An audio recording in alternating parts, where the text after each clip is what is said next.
All right, let's jump right back into this explainer, picking up exactly where we left off.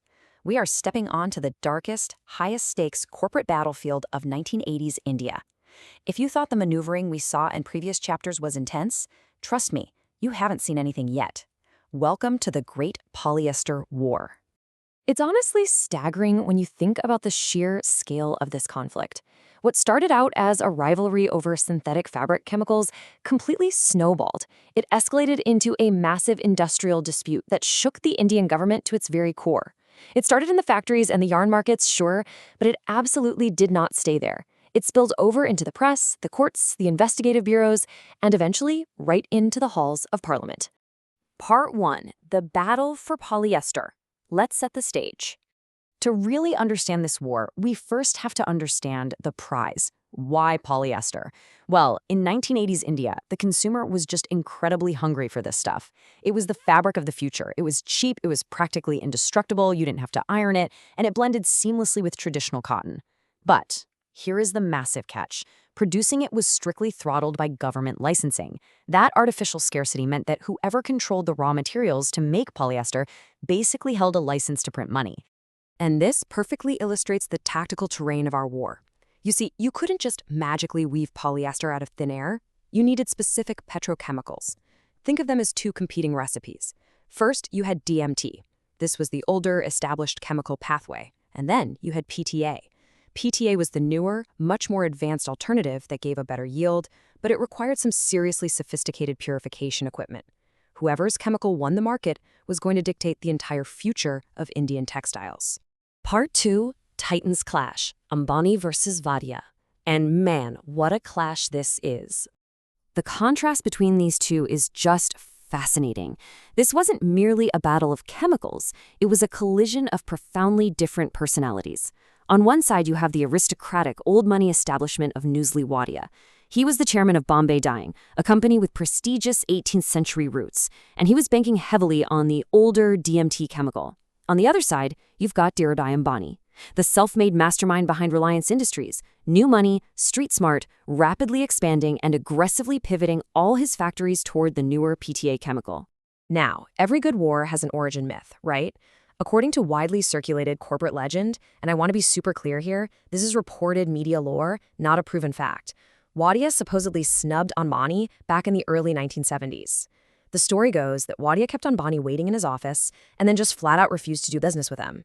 This perceived insult allegedly drove Ambani to vow that one day Wadia would come to him as a supplicant.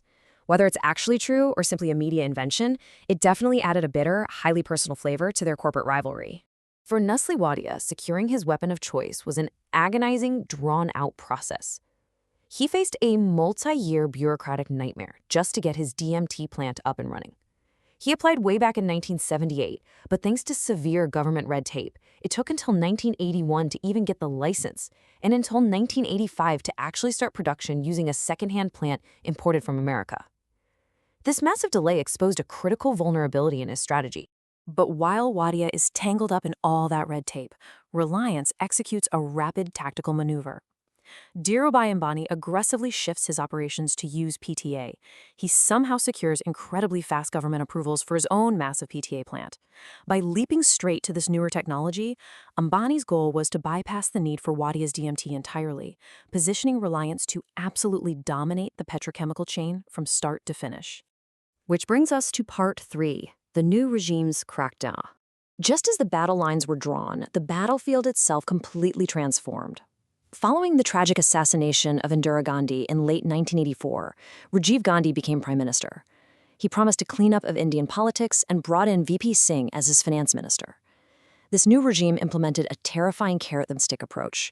They dropped tax rates to encourage compliance, sure, but simultaneously, they launched brutal, unprecedented government raids on major businesses, targeting tax evasion and hidden wealth.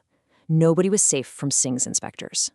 There's a quote from a former government minister at the time that just perfectly nails the mood. He said, "The course of Indian politics is decided by the price of DMT." It sounds almost absurd, doesn't it? But it completely highlights how this seemingly obscure chemical rivalry began corrupting and influencing the absolute highest levels of the Indian political system. Part 4. The PTA Policy War. Because the fight was no longer just about who had the better factory. It was now about who could tilt the law in their favor. To protect his massive, newly opened investment, Wadia heavily lobbied the government. His goal was straightforward: restrict PTA imports. By making it nearly impossible or prohibitively expensive to import the PTA that Reliance so desperately needed, Wadia hoped to effectively force the entire Indian polyester industry, including Ambani, to buy domestic DMT directly from Bombay dyeing. And, well, the lobbying worked. On May 29, 1985, the government suddenly announced a major policy change, throwing PTA onto the controlled import list. This was a devastating direct hit on Reliance. It threatened to immediately choke off the vital raw material they needed to keep their factories running, which could potentially bring Ambani's entire empire to a grinding halt. But here's the shocking part. Reliance wasn't caught off guard at all. Literally just days before the surprise policy drop, Reliance somehow managed to secure last-minute letters of credit from Indian banks for a staggering 114,000 tons of PTA imports. To put that into perspective, that is enough chemical feedstock to keep their plants running for an entire year, entirely bypassing the new government restriction. As you can imagine, this staggering coincidence was just way too much for New Delhi to ignore. It sparked immediate allegations of a government leak from inside the bureaucracy. The CBI, the Central Bureau of Investigation, launched a massive probe into how Reliance seemingly knew this policy change was coming. This forced Reliance into fierce, protracted legal battles in the High Court and Supreme Court just to access the PTA that was sitting right there at the docks. Moving on to Part 5, smear campaigns and show causes. Things are getting incredibly personal. As the legal battles raged, the war devolved. According to newspaper reports from the time, an absolute smear campaign was allegedly launched against Wadia's DMT. Stories were planted in the press, claiming Bombay dyeing shipments were obsolete, filthy junk, full of black particles, thread, and even wood. The obvious goal here was to destroy market confidence in Wadia's product while Reliance fought for its PTA in the courts. Meanwhile, Finance Minister VP Singh's crackdown was showing absolutely zero mercy to anyone caught in the crossfire. In late 1985, Kapal, Mehra, the head of Orkay silk mills and another major rival in the polyester game, was dramatically arrested.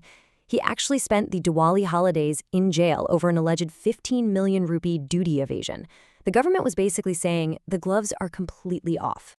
And Reliance certainly wasn't spared from this onslaught either. They were hit with a massive 272.34 million rupee excise show cause notice.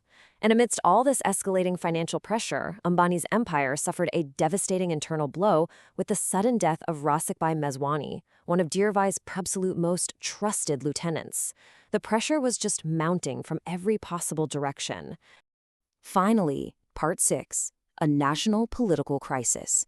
The corporate Cold War had become so destructive, it simply couldn't be contained anymore. Behind the scenes, powerful mediators actually tried to negotiate a secret peace treaty between Ambani and Wadia.